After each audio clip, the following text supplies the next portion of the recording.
Guys, welcome back to the Charvi charms. ఈ రోజు vlog వచ్చేసి మనం విజయవాడ టు పంచనామాలు ఎట్లాగెళ్ళాం ఏంటి అనేది మొత్తం కూడా నేను లాంగ్ లెంత్ వీడియోలో అయితే పెట్టాను.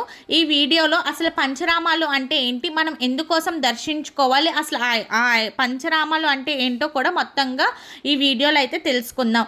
ముందుగా పంచ అంటే 5, ఆ 5 అనేది ఆ 5 లింగాల పేర్లు, అట్లాగే ఊరు ఎక్కడ ఉంటుంది, దాని యొక్క స్టోరీ మొత్తం కూడా చూద్దాం. ముందుగా ఆ 5 ఊర్లు అనేవి ఎక్కడ ఉంటాయో చూద్దాం. ముందుగా వచ్చేసి అమరావతి, భీమవరం, పాలకొల్లు, ద్రాక్షారామం, సామర్లకోట. అమరావతి వచ్చేసి గుంటూరు డిస్టిక్లో అయితే ఉంటుంది. భీమవరం వచ్చేసి వెస్ట్ గోదావరి డిస్టిక్, పాలకొల్లు వచ్చి వెస్ట్ గోదావరి డిస్టిక్, ద్రాక్షారామం వచ్చి ఈస్ట్ గోదావరి డిస్టిక్, సామర్లకోట వచ్చి ఈస్ట్ గోదావరి డిస్టిక్. ఇవన్నీ కూడా మన ఆంధ్రప్రదేశ్లోనే ఉన్నాయి. అమరావతి యొక్క లింగంని ఏమని పిలుస్తారంటే శ్రీ అమరేశ్వర స్వామి టెంపుల్ అని కూడా అంటారు. అట్లాగే భీమవరం వచ్చేసి సోమేశ్వర స్వామి టెంపుల్ అని అంటారు. అట్లాగే పాలకొల్లు వచ్చి శ్రీ కేసర రామలింగేశ్వర స్వామి టెంపుల్ అని అంటారు. అట్లాగే ద్రాక్షారామం వచ్చి భీమేశ్వర స్వామి టెంపుల్ అని అంటారు. అట్లాగే సామర్లకోట వచ్చి కుమారరామ భీమేశ్వర స్వామి టెంపుల్ అని అంటారు. ముందుగా ఈ శివలింగాల పేర్లు అట్లాగే ఎక్కడుంటాయి ఏంటనేది తెలుసుకున్నాం కదా. అట్లాగే దీనికి ఒక స్టోరీ ఉన్నాయి. ఈ 5 లింగాలు మనం ఎందుకు దర్శనం చేసుకోవాలి అని అంటే, తారకాసుడు అనే రాక్షసుడు ఘోర తపస్సు చేసి శివుణ్ణి అయితే మెప్పించి శివుడు కొరకు ఒక లింగాన్ని అయితే అడిగారు. ఆ లింగమే ఆత్మలింగం.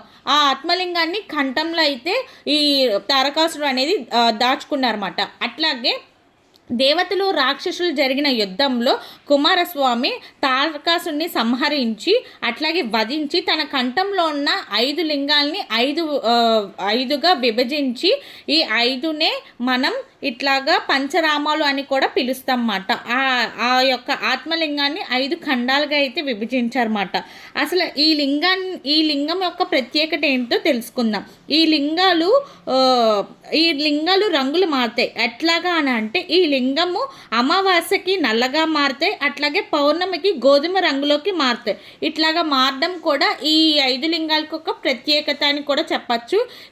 ఈ లింగాలు అనేది ఎక్కడ కూడా ఉండవు అని కూడా పురాణాలు చెప్తాయన్నమాట. సో ప్రతి ఒక్కరూ కూడా ఎట్లాగైనా సరే ఈ 5 లింగాలను అయితే మనం దర్శించుకోవాలి. ఇది స్వయాన శివుడు తారకాసుడికి చేతిలో పెట్టిన ఆత్మలింగం అన్నమాట. సో ప్రతి ఒక్క లింగం కూడా మనకి శివుడు చేతిలో నుంచి వచ్చిన ఒక్కొక్క ఆత్మలింగం అని చెప్పుకోవచ్చు కూడాను. సో ఇవన్నీ కూడా మన ఆంధ్రప్రదేశ్లోనే ఉండడం కూడా మనకి ఎంతో మంచి కూడా. ఎప్పుడైనా ఎవరైనా విజిట్ చేయాలనుకుంటే ఇవన్నీ మస్ట్ అండ్ షుడ్గా విజిట్ చేయండి. Thanks for watching. Please do subscribe for more videos. Thank you. Bye.